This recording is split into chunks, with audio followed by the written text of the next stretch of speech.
Hi guys, in this video we're going to talk about the pros and cons of living in Santa Rosa. Andrew, you are going to enlighten us. How's it going? Hey, doing good. Awesome. So what are the pros of living in Santa Rosa? At least for myself, I mean, I like that there isn't a lot of traffic as far as down there in LA area, so we don't have to deal with that. We do have a smart train, so for people that commute, that's a nice little option to just jump on the train. Our air quality is pretty good. We're kind of right on that cusp, but the more north you get, it's probably even better, because we're still a city of about 200,000. And wineries, it's always nice to kind of drive by a winery and kind of see all the different vineyards and colors depending on the season.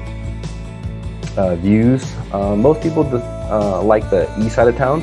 So the east side of Santa Rosa has beautiful views of mountains and different lakes and walking trails, stuff you find more on the east side of town. Our weather's pretty good. It gets hot in the summer, but typically not much more than 100. So we do reach pretty hot temperatures, but it's not sustained, and it does cool down at night. So at night we might get a 20 to 30 degree drop, which kind of helps us cool down. And we don't get any snow, so it does get pretty cold. I would say like in the high 30s. You kind of have to watch out for a little bit of ice. Our school system is phenomenal, so we have great public schools, and then we also have an option of a private high school called Cardinal Newman, and I have 2 kids that go there and love it. They have a great sports program. And then also we have the Santa Rosa Junior College. So our college has tons and tons of programs for people to be able to move up in their careers or change careers altogether. I've been to a handful of different graduations, and I've seen people graduate with multiple degrees at once. Yes. And then we also have Sonoma State, which is in Runner Park, and Sonoma State is a 4-year school. So a lot of more of the younger crowd, I guess, over there. Mm-hmm. We do have a good handful of hiking trails. Some that I've been on is Taylor Mountain. So Taylor Mountain's kind of a nice, beautiful hike. Kind of have views the whole time. There's nothing kind of obstructing your views. And then the other one is Foothills Regional Park. That's in Windsor. And that one right there is phenomenal as well. A little bit more, maybe not as more strenuous, but it is a pretty steep hill. And Spring Lake is more for the beginner, so that's the one I actually go to the most. It's probably about a 4-mile loop. Nice. And there's been some summers where I've gone there almost every day in the morning and just start off my day with like a 4-mile walk, and so that's a great one. Yeah, I think that's about it.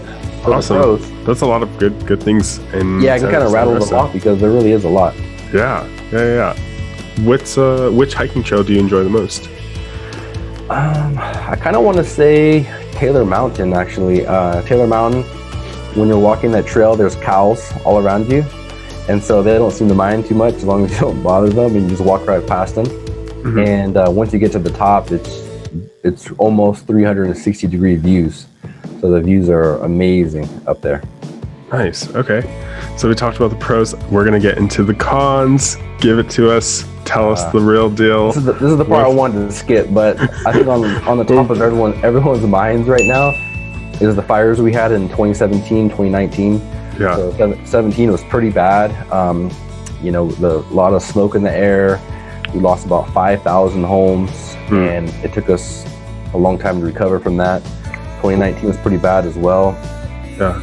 Cost of living. Did you know any people in the fires, like people who had to move and stuff? Yeah, a lot of friends and family lost homes, and just kind of shook everyone's world. Right. But we're in 2021 now, so we're moving past that.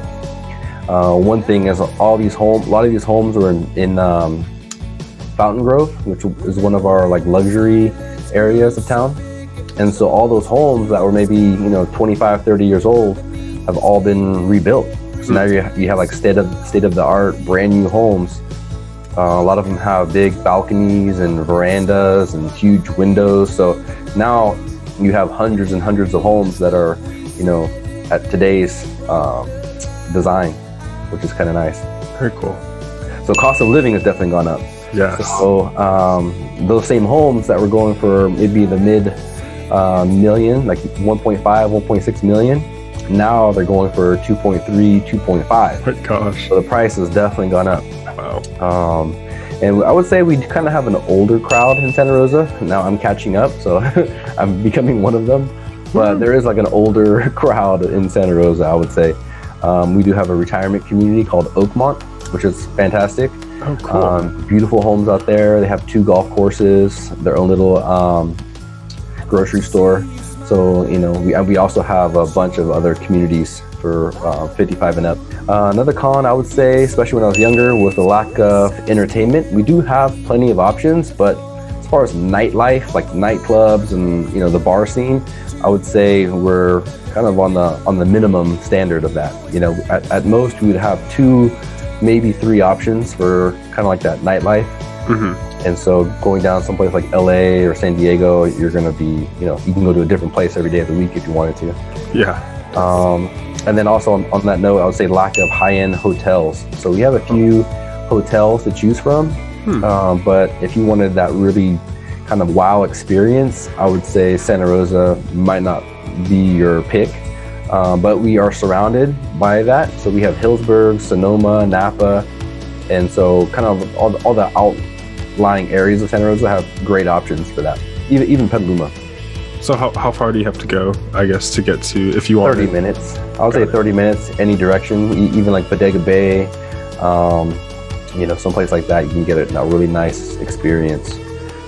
We kind of have more of just you know, Holiday Inn and, you know, Best Western, and we do have a Marriott, but just as far as like the full, you know, experience of a nice hotel. And we're kind of far from the airport, so we do have a local airport that takes us to some pretty good places: Las Vegas, San Diego, Denver, Seattle. So you have a good variety of places that we can get to from Santa Rosa, but international airport is about an hour away. You know, that's something you're going to be traveling a lot, that can kind of add up on time and parking. Right. And same thing with a major sports team. So we're looking at, you know, San Francisco. They just acquired the Warriors, so they used to be in Oakland. So now you either got to take the bridge, which is a bridge toll, or you take a ferry. And then once you get there, you know, it's definitely not cheap in San Francisco. So tickets are one thing, and then, you know, there's food and everything that goes along with that. Right. Yeah. And you said that the toll is $10 for. I believe they just raised it. You know, they're kind of like on a very systematic increase system over there. So I think it's about $10 for the bridge toll on the Golden Gate Bridge, and the ferry, something like $13 a person each way. So depending if you're a family or if you're going, you know, by yourself, that's what you're looking at for the ferry ride. Got it. Yeah. And then stadium parking, you said it's like $40? Yeah, kind of depending on the event. So depending on the event and how close of a parking lot you pick, you could probably be looking at closer to $60, depending on, you know, if it's a weekend game or something. Right. Okay. So you guys said you're far from the 5. I guess Santa Rosa, is it more of a smaller town? Well, you know, it's a total of about 200,000, you know, the Santa Rosa city and then just the county around it. So yeah, if you're taking a drive down to LA going to, you know, Disneyland once they reopen, it takes about, I don't know, it takes about a good, I would say, hour just to get to the 5. And then once you get on there, you're smooth sailing down. But yeah, just kind of winding your way through. It's kind of one of those, you know, longer drives. Yeah, and we'll throw up on the map, kind of like how to get to the 5. Yeah, because we were looking at that, and I thought that was interesting. Cool. So okay, cons to Santa Rosa. Seems like a couple different things and stuff. So far, you like living there though? Sounds like. Yeah, I'm born and raised. I haven't moved anywhere else yet, so I think this is kind of a reason why people tend to stay, and people that do end up moving away come back, is because it is a really nice community to live in, and especially to raise a family. That's good. That's actually super good. Cool. Well, thanks for sharing that with us. And guys, go ahead and check out Andrew's website. Check out links in the description if you want to learn more about those different pros and cons, different schools, different things like that, different hiking trails that we mentioned. And that's it for now. Cool. Cool. See you later. See ya.